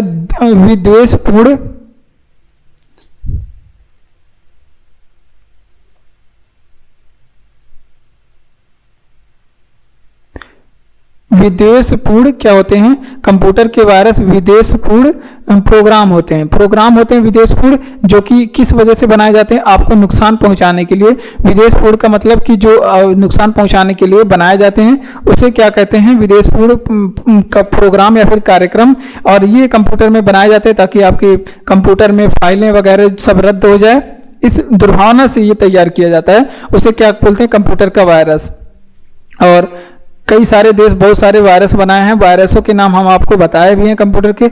अगर आपसे पूछे कि भारत का पहला सुपर कंप्यूटर कौन था, भारत का पहला सुपर कंप्यूटर के बारे में बता दीजिए, तो वो था आपका परम 8000। क्या था भारत का पहला सुपर कंप्यूटर, परम 8000 भारत का पहला सुपर कंप्यूटर था। तो ये सभी बातें आप लोग यहाँ पे ध्यान रखेंगे। कंप्यूटर डिस्क ऑपरेटिंग सिस्टम क्या होता है, तो ये एक प्रोग्राम होता है। कंप्यूटर डिस्क ऑपरेटिंग सिस्टम क्या होता है, एक प्रकार का प्रोग्राम होता है। ये आप लोग ध्यान रखेंगे, ये एक प्रोग्राम होता है। कंप्यूटर वायरस क्या होते हैं, तो वो विद्वेषपूर्ण प्रोग्राम होता है जो दुर्भावना की दृष्टि से तैयार किए जाते हैं। भारत का पहला सुपर कंप्यूटर क्या है, परम 8000 भारत का पहला सुपर कंप्यूटर है। बढ़ते हैं अपने अगले प्रश्न की ओर। अगला प्रश्न कि नदियों तालाबों आदि में, यहाँ पे लिखेंगे, नदियों तालाबों आदि में पाए जाने वाले जलीय हरे पौधे को कहा जाता है, तो इसे शैवाल कहते हैं। क्या बोलते हैं, इसे शैवाल बोलते हैं। हरे हरे पौधे को क्या कहा जाता है, जो नदियों तालाबों वगैरह में पाए जाते हैं, शैवाल बोला जाता है। अब आप लोग बता दीजिए कि शैवाल का अध्ययन क्या कहलाता है, शैवाल का अध्ययन क्या कहलाता है। तो ये बातें आप लोग ध्यान रखेंगे कि शैवालों का जो अध्ययन होता है उसे फाइकोलॉजी कहते हैं। क्या कहते हैं, फाइकोलॉजी में शैवालों का अध्ययन किया जाता है। किसमें, फाइकोलॉजी में शैवालों का अध्ययन किया जाता है। अगर वहीं पे एक इंपॉर्टेंट प्रश्न है, अगर आपसे पूछे कि लाइकेन क्या होते हैं, लाइकेन तो वो कवक और शैवालों के बीच की कड़ी होती हैं। कवक, ये पूछा गया एग्जाम में, कवक एंड शैवाल के बीच की कड़ी होती हैं। ठीक, तो ये सारी बातें आप लोग ध्यान रखेंगे, कवक और शैवाल के बीच की कड़ी होती है लाइकेन। ठीक, अब शैवालों के बारे में कुछ और बातें देख लेते हैं शैवाल के बारे में। और एक प्रश्न और पूछा जाता है कि जो शैवाल की जो कोशिका भित्ति होती है वो किसकी बनी होती है, शैवाल की कोशिका भित्ति ये किसकी बनी होती है। तो शैवाल की जो कोशिका भित्ति होती है इसका निर्माण होता है, इसका निर्माण किससे होता है, सेल्यूलोज से होता है। किसका, सेल्यूलोज से इसका निर्माण होता है। ठीक, तो ये सारी बातें आप लोग यहाँ पे ध्यान रखेंगे। चलिए इसका रिवीजन करते हैं कि नदियों तालाबों आदि में पाए जाने वाले जलीय हरी पौधे को क्या बोलते हैं, उसे शैवाल बोलते हैं। शैवालों का अध्ययन कहलाता है फाइकोलॉजी और कवकों का अध्ययन क्या कहलाता है, माइकोलॉजी। और लाइकेन को क्या कहते हैं, लाइकेन क्या होता है, तो कवक और शैवालों के बीच की कड़ी होती है। क्या होती है, लाइकेन कवक और शैवालों के बीच की कड़ी होती है। और शैवाल क्या काम करते हैं, शैवाल की जो कोशिका भित्ति होती है उसका निर्माण सेल्यूलोज से होता है। सिखों की पवित्र पुस्तक क्या है, तो सिखों की जो पवित्र पुस्तक है, सिख धर्म की जो पवित्र पुस्तक है उसको क्या नाम है, गुरु ग्रंथ साहिब, गुरु ग्रंथ साहिब। ठीक, ये पुस्तक सिखों के प्रसिद्ध ग्रंथ है। ठीक, अब कुछ धर्म और उसके पवित्र ग्रंथों के बारे में देख लेते हैं। जैसे अगर आपसे पूछ ले कि इस्लाम धर्म के बारे में, इस्लाम धर्म या फिर मुस्लिम लोगों का अगर आपसे पूछे कि पवित्र ग्रंथ क्या है, तो इनका जो पवित्र ग्रंथ है इस्लाम का क्या है, कुरान है। कुरान है अगर आपसे पूछे कि इस्लाम धर्म की स्थापना किसने किया था, तो यहाँ पे लिखेंगे हजरत मोहम्मद ने इनकी स्थापना की थी। किसकी? हजरत मोहम्मद ने इस्लाम धर्म की स्थापना की थी। ठीक, ये बातें आप लोग ध्यान रखेंगे। अगर आपसे पूछे कि वहीं पे हिंदू धर्म के बारे में, जिसे सनातन धर्म बोलते हैं, हिंदू धर्म और सनातन धर्म जो है हिंदू धर्म के बारे में, तो ये इसकी अगर आपसे पूछे कि हिंदू धर्म का ग्रंथ, पवित्र ग्रंथ क्या है, तो हिंदू धर्म का जो पवित्र ग्रंथ है वो है गीता। क्या है? गीता। ठीक, ये बातें आप लोग ध्यान रखेंगे। उसके अलावा पारसी धर्म के बारे में देख लेंगे और ईसाई धर्म के बारे में। ईसाई धर्म के बारे में अगर आपसे पूछे कि ईसाई धर्म का, इसमें ईसाई धर्म का ग्रंथ क्या है, पवित्र ग्रंथ क्या है, तो ईसाई धर्म का जो पवित्र ग्रंथ है वो है बाइबिल। क्या है पवित्र ग्रंथ? बाइबिल है। अगर आपसे पूछे कि ईसाई धर्म के संस्थापक कौन है, तो ईसा मसीह है। कौन है? ईसा मसीह है, इसके संस्थापक हैं। अगर आपसे पूछ ले कि वहीं पे ईसाई धर्म हो गया, पारसी धर्म के बारे में अब देख रहे हैं। पारसी धर्म के बारे में अगर आपसे पूछे कि इसमें पवित्र ग्रंथ क्या है पारसी धर्म में, तो वो है आपके पवित्र जिंद अवेस्ता। क्या है? जिंद अवेस्ता इसकी पवित्र, जिंद अवेस्ता इसकी पवित्र ग्रंथ है। और इसके संस्थापक की बात करें पारसी धर्म के, तो जरथुष्ट्र हैं इसके संस्थापक। कौन है? जरथुष्ट्र इसके संस्थापक हैं। तो ये पूरी बातें आप लोग ध्यान रखेंगे। सिखों की पवित्र पुस्तक क्या है, तो ये है आपका गुरु ग्रंथ साहिब, सिखों के पवित्र पुस्तक है। और वहीं विभिन्न धर्मों और उनकी पवित्र पुस्तक और उसके संस्थापक के बारे में देख लेते हैं। अगर आपसे पूछे कि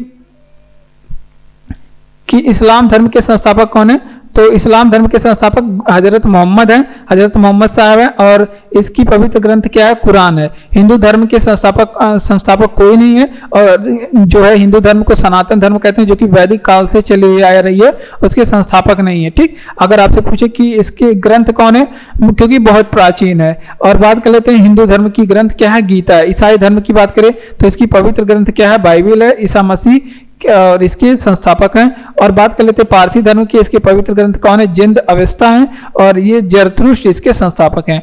अगला प्रश्न कि रक्त में हीमोग्लोबिन का कार्य क्या होता है, तो रक्त में हीमोग्लोबिन का निम्न कार्य होता है। तो ये क्या करता है कि ऑक्सीजन को, यानी कोई O2 को शरीर के प्रत्येक भाग में पहुंचाना। O2 को शरीर में, O2 का शरीर में संवहन का मतलब क्या होता है? शरीर के पूरे भागों में पहुंचाना। O2 को शरीर में क्या होता है? संवहन करना। ये क्या कहलाता है? और हीमोग्लोबिन का कार्य होता है। हीमोग्लोबिन से दो बातें आप लोग ध्यान रखेंगे। अगर आपसे पूछे कि हीमोग्लोबिन की कमी से कौन सा रोग होता है, तो हीमोग्लोबिन की कमी से एनीमिया नामक रोग होता है। कौन सा रोग होता है? एनीमिया नामक रोग होता है। एनीमिया को रक्ताल्पता या फिर क्या बोलते हैं? रक्त क्षीणता भी बोलते हैं। और अगर आपसे पूछे कि इसमें हीमोग्लोबिन में एक लौह यौगिक पाया जाता है, हीमोग्लोबिन में एक लौह यौगिक पाया जाता है, और जिसके नाम पर इसका नाम हीमोग्लोबिन पड़ा, तो हिमैटिन नामक इसमें लौह यौगिक पाया जाता है। ये भी बातें आप लोग ध्यान रखेंगे। इतना डिटेल में ऐसे पूछ नहीं सकता जहां तक मुझे लगता है। और बात कर लेते हैं आगे बात कर लेते हैं कि शरीर में कैल्शियम क्या काम करते हैं। अगर आपसे पूछे कि शरीर में कैल्शियम का क्या काम होता है, देखिए यहाँ पे कार्य के बारे में पूछा है हीमोग्लोबिन के, तो शरीर में क्या होता है? ऑक्सीजन का, यानी कि O2 ऑक्सीजन का क्या होता है? संवहन करता है। कैल्शियम क्या काम करते हैं? ये दांतों और हड्डियों को मजबूती देते हैं। दांतों एंड हड्डी को क्या करते हैं? दांतों एवं हड्डी को मजबूती देते हैं। ये बातें आप लोग ध्यान रखेंगे।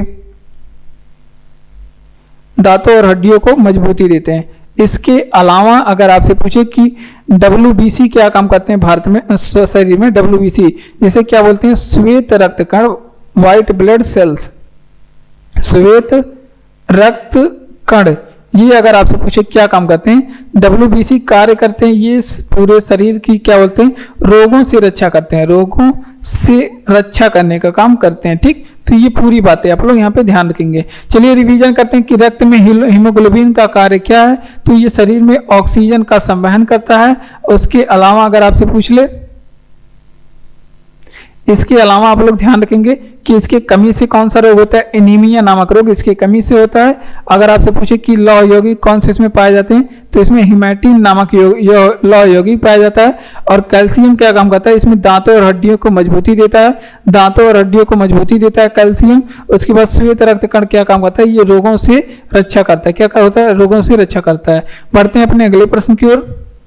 अगला प्रश्न कि कांग्रेस के प्रथम अधिवेशन किसके समय में हुआ था, तो कांग्रेस का जो पहला अधिवेशन है वो डफरिन के समय में हुआ था। कब हुआ था, डफरिन के समय में। और कांग्रेस के बारे में बात कर लेते हैं। अगर आपसे पूछे कि कांग्रेस के बारे में अगर आपसे पूछे कि स्थापना कब हुआ था, तो इसकी जो स्थापना है वो 1885 में हुई थी। कांग्रेस की स्थापना कब हुई थी, 1885 में हुई थी। अगर आपसे पूछे कि कांग्रेस की स्थापना किसने किया था, तो एयू ह्यूम ने किया था। किसे, एयू ह्यूम ने किया था। और एयू ह्यूम को क्या बोला जाता है, इसे शिमला का सन्यासी बोला जाता है। शिमला का सन्यासी, शिमला का सन्यासी का मतलब क्या होता है कि शिमला का संत बोला जाता है। शिमला का सन्यासी, हर्मिट ऑफ शिमला बोला जाता है, यानी कि शिमला का सन्यासी इसे कहा जाता है, या फिर शिमला का संत भी मिलता है। और जो कांग्रेस का पहला अधिवेशन है, यहाँ से प्रश्न पढ़ लेते हैं। अगर आपसे पूछे कि पहला अधिवेशन कब हुआ था, तो जब स्थापना हुआ था 1885 में इसका अधिवेशन हुआ था। और इसकी अध्यक्षता अगर आपसे पूछ ले कि किसने किया था, तो अध्यक्षता इसमें डब्ल्यू.सी. बनर्जी ने किया था। किसने, डब्ल्यू.सी. बनर्जी ने कांग्रेस के पहले अध्यक्ष थे। और ये जो है कहाँ पे हुआ था, ये अधिवेशन मुंबई में हुआ था। तो ये सारी बातें आप लोग यहाँ पे ध्यान रखेंगे। चलिए रिवीजन करते हैं कि कांग्रेस का पहला अधिवेशन किसके समय में हुआ था, तो ये डफरिन के समय में हुआ था। डफरिन के समय में, लॉर्ड डफरिन के समय में। और स्थापना कब हुई थी, 1885 में। और किसने किया था, एयू ह्यूम ने किया था, जिसको शिमला का सन्यासी या फिर हम हर्मिट ऑफ शिमला कहते हैं। कब हुआ था स्थापना, 1885 में, मुंबई में पहला अधिवेशन था। अध्यक्षता किसने किया था, व्योमेश चंद्र बनर्जी, जिसे डब्ल्यू.सी. बनर्जी भी बोलते हैं। आजाद हिंद फौज कब अस्तित्व में आया था, तो आजाद हिंद फौज वो 1943 में अस्तित्व में आया। अब आजाद हिंद फौज की बात करें तो इसकी स्थापना किसने किया था, तो आजाद हिंद फौज की स्थापना सुभाष चंद्र बोस ने किया था। किसने, सुभाष चंद्र बोस ने किया था। ठीक, ये आजाद हिंद के बारे में आप लोग इतनी बातें याद रखेंगे, सुभाष चंद्र बोस ने इसकी स्थापना की थी। और अगर आपसे पूछे कि आजाद हिंद फौज की स्थापना कहां पे किया गया था, तो सुभाष चंद्र बोस द्वारा, तो ये भी आप लोग ध्यान रखेंगे, सिंगापुर में इसकी स्थापना हुई थी। कहां पे, सिंगापुर में इसकी स्थापना हुई थी। अब आगे बात कर लेते हैं। एक पूछा जाता है यहां से, फॉरवर्ड ब्लॉक की स्थापना कब हुई थी, फॉरवर्ड ब्लॉक जिसकी स्थापना 1939 में हुई थी। 1939 में अगर आपसे पूछे कि फॉरवर्ड ब्लॉक की स्थापना किसने किया था, तो ये आप लोग ध्यान रखेंगे, आपके सुभाष चंद्र बोस जी ने किया था।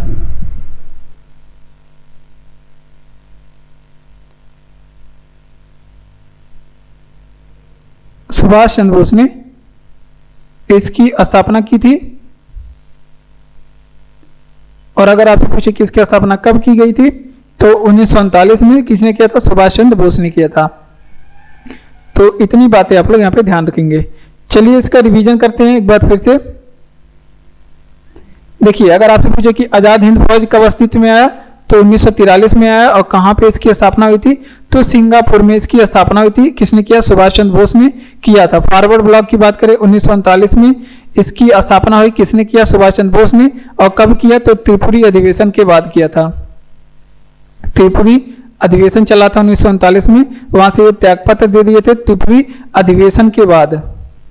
तो ये भी आप लोग ध्यान रखेंगे, त्रिपुरी अधिवेशन के बाद फॉरवर्ड ब्लॉक की स्थापना किया था। उसके अलावा 1 अगस्त को कौन सा दिवस मनाया जाता है, तो 1 अगस्त को यहाँ पे ध्यान रखेंगे कौन सा दिवस मनाया जाता है, तो 1 अगस्त के दिन विश्व स्तनपान दिवस मनाते हैं। विश्व स्तनपान दिवस मनाते हैं 1 अगस्त के दिन। ठीक, ये बातें आप लोग ध्यान रखेंगे। विश्व स्तनपान दिवस का मनाते हैं 1 अगस्त के दिन। स्तनपान का मतलब स्तनपान दिवस मनाते हैं 1 अगस्त के दिन।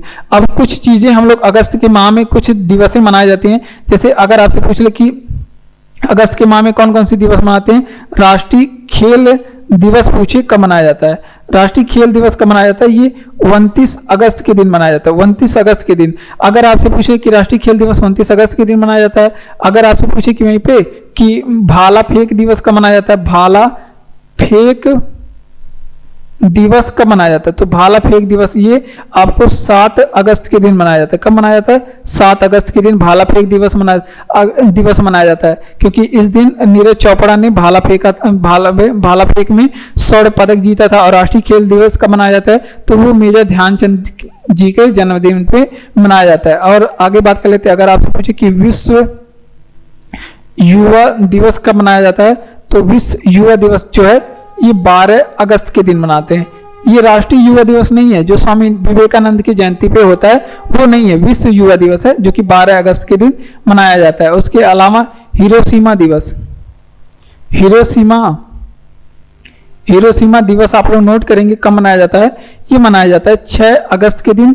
6 अगस्त के दिन हिरोशिमा यानी कि जापान के हिरोशिमा पे अमेरिका ने परमाणु बम गिराया था, तो 6 अगस्त के दिन। और हिरोशिमा पे गिराया था, और नागासाकी पे कब गिराया था? 9 अगस्त के दिन। इसके 3 दिन के बाद गिराया गया था। ठीक, तो अगला प्रश्न है कि उच्च न्यायालय में न्यायाधीशों के वेतन और भत्ते दिए जाते हैं। तो न्यायाधीशों के वेतन और भत्ते की बात करें तो वेतन और भत्ते ये दिए जाते हैं राज्य के संचित निधि से। राज्य के संचित निधि से दिए जाते हैं। संचित निधि का मतलब जो राज्य का खाता होता है, राज्य का जो खाता होता है उसे राज्य की संचित निधि बोलते हैं। वहां से इन्हें वेतन और भत्ते दिए जाते हैं। वेतन और भत्ते दिए जाते हैं। अगर आपसे पूछे कि इनको पेंशन कहां से दिए जाते हैं, पेंशन कहां से दिए जाते हैं, तो ये दिया जाता है भारत के संचित निधि से, भारत के संचित निधि से। ठीक, तो ये पूरी बातें आप लोग यहाँ पे ध्यान रखेंगे। इनको पेंशन कहां से दिया जाता है? भारत के संचित निधि से। ठीक, अगर आपसे पूछ ले पे कि अब उच्च न्यायालय के न्यायाधीशों का बात कर लेते हैं। अगर आपसे पूछे कि हाईकोर्ट का गठन, जिसे उच्च न्यायालय बोलते हैं, यहाँ पे नोट करेंगे हाईकोर्ट किसे बोलते हैं? उच्च न्यायालय को। अगर आपसे पूछे कि हाईकोर्ट का गठन ये किस अनुच्छेद में है, तो ये अनुच्छेद नंबर जो है ये 214 में है, अनुच्छेद नंबर 214 में है। अगर आपसे पूछे कि भारत का सबसे बड़ा हाईकोर्ट कौन सा है, या फिर अगर आपसे पूछे कि भारत की किस हाईकोर्ट में सी रहेगा, HQ सी। अगर आपसे पूछे कि भारत के किस हाईकोर्ट में सर्वाधिक न्यायाधीश हैं, किस हाईकोर्ट में सर्वाधिक न्यायाधीशों वाला जो हाईकोर्ट है वो भारत का कौन सा है, तो वो है आपका इलाहाबाद हाईकोर्ट। कौन सा है? इलाहाबाद हाईकोर्ट। तो ये सारी बातें आप लोग यहाँ पे ध्यान रखेंगे। जैसे हमने क्या बताया कि उच्च न्यायालय के न्यायाधीशों को वेतन और भत्ते दिए जाते हैं, तो ये राज्य के संचित निधि से दिए जाते हैं। कहां से? राज्य के संचित निधि से। अगर आपसे पूछे कि उच्च न्यायालय के जो न्यायाधीश होते हैं उनको पेंशन कहां से दिए जाते हैं, जो रिटायरमेंट के बाद मिलता है वो मिलता है कहां से? भारत के संचित निधि से। कहां से? भारत के संचित निधि से। और हाईकोर्ट का अगर आपसे पूछे गठन किस अनुच्छेद में? 214 में है। सबसे बड़ा हाईकोर्ट भारत का इलाहाबाद हाईकोर्ट है। सर्वाधिक न्यायाधीशों वाला हाईकोर्ट कौन सा है? इलाहाबाद हाईकोर्ट है। अगला प्रश्न कि नालंदा विश्वविद्यालय कहाँ पे स्थित है, तो नालंदा विश्वविद्यालय जो है वो पटना में स्थित है। कहाँ पे? पटना। और पटना कहाँ है? तो पटना जो है ये बिहार में स्थित है। कहाँ पे? बिहार में स्थित है। और नालंदा विश्वविद्यालय के बारे में अगर आपसे पूछे कि इसका निर्माण किसने करवाया था, तो कुमार गुप्त ने इसका निर्माण कराया था। किसने? कुमार गुप्त ने नालंदा विश्वविद्यालय का निर्माण कराया था। अगर आपसे पूछे नालंदा विश्वविद्यालय का निर्माण कुमार गुप्त ने करवाया था। और अगर आपसे पूछे कि नालंदा विश्वविद्यालय को ध्वस्त किसने करवाया था, तो बख्तियार खिलजी ने इसे ध्वस्त करवाया था। किसने? बख्तियार खिलजी ने इसे ध्वस्त करवाया था। तो ये पूरी बातें आप लोग यहाँ पे ध्यान रखेंगे। तो देखिए नालंदा विश्वविद्यालय कहाँ पे स्थित है? पटना बिहार में नालंदा विश्वविद्यालय स्थित है। निर्माण किसने करवाया था, तो इसका निर्माण कुमार गुप्त ने करवाया था। और ध्वस्त किसने करवाया था, तो बख्तियार खिलजी ने इसको गिरवा दिया था। सर्वाधिक जन घनत्व वाला राज्य कौन सा है? सबसे ज्यादा जनघनत्व कहाँ पे है? बिहार में है। और सबसे कम साक्षरता कहाँ पे है? सबसे कम साक्षरता का मतलब पढ़े लिखे लोग सबसे कम कहाँ पे हैं, तो वो भी आपके बिहार में है। और इसका जनघनत्व ज्यादा है, यानी कि इसमें बहुत ज्यादा लोग रहते हैं बिहार में। और जनघनत्व अगर आपसे पूछे कितना है, तो ये बात आप लोग ध्यान रखेंगे 1106 व्यक्ति प्रति वर्ग किलोमीटर में है। अगर आपसे पूछे कि यहाँ पे बिहार की बात हो रही है ना, तो कुछ एक दो पॉइंट देख लेते हैं। अगर आपसे पूछे कि बिहार का शोक किस नदी को कहते हैं, बिहार का शोक किस नदी को कहते हैं, तो वो कोसी नदी को कहते हैं, जो कि नेपाल साइड से निकलती है कोसी नदी। और कोसी नदी रातों रात अपना जो है मुहाना क्या करती है, कोसी नदी अपना रास्ता रातों रात बदल देती है। कभी इधर से इस जिले से बहता है, आगे चल के अगले दिन दूसरे जिला से बहने लगता है, जिसकी वजह से बहुत ज्यादा तबाही वहां पे होती है। तो इस वजह से इसे बिहार का शोक कहते हैं। अगर आपसे पूछे कि बिहार की जो स्थापना हुई थी वो कब हुई थी, तो 22 मार्च 1912 में हुई थी। 22 मार्च 1912 में इसकी स्थापना हुई थी। तो इसका रिवीजन करेंगे। चलिए, तो देखिए, अगर आपसे पूछे कि सर्वाधिक जनसंख्या वाला राज्य कौन सा है, भारत का बिहार है। 1106 व्यक्ति प्रति वर्ग किलोमीटर में रहते हैं। अगर आपसे पूछे सबसे कम साक्षरता वाला राज्य कौन सा है, बिहार है। अगर आपसे पूछे कि बिहार का शोक किस नदी को कहते हैं, तो कोसी नदी को कहते हैं। अगर आपसे पूछे कि स्थापना कब होता है, 22 मार्च 1912 में। जो भी प्रश्न पूछे आप एग्जाम में बता सकते हैं। तो जय हिंद। ये था आपका क्लास आज का, जिसे हमने पूरा करवा दिया। अगर आपको क्लास अच्छा लगा हो तो क्लास को लाइक करिए, चैनल को सब्सक्राइब करिए, अपने दोस्तों में भी ये क्लास शेयर करिए, ताकि वो लोग भी इसको पढ़ें और इससे फायदा उठा सकें और वो भी अपने जीएस की तैयारी अच्छे से कर सकें। अगर आपको क्लास अच्छा लगा हो तो इसको लाइक कर दीजिए, सब्सक्राइब कर दीजिए चैनल, अपने दोस्तों तक भी शेयर कर दीजिए। और आप लोग पढ़ते रहिए, हंसते रहिए, मुस्कुराते रहिए और खुश रहिए। खुशी से ज्यादा इंपॉर्टेंट चीज कुछ नहीं होता।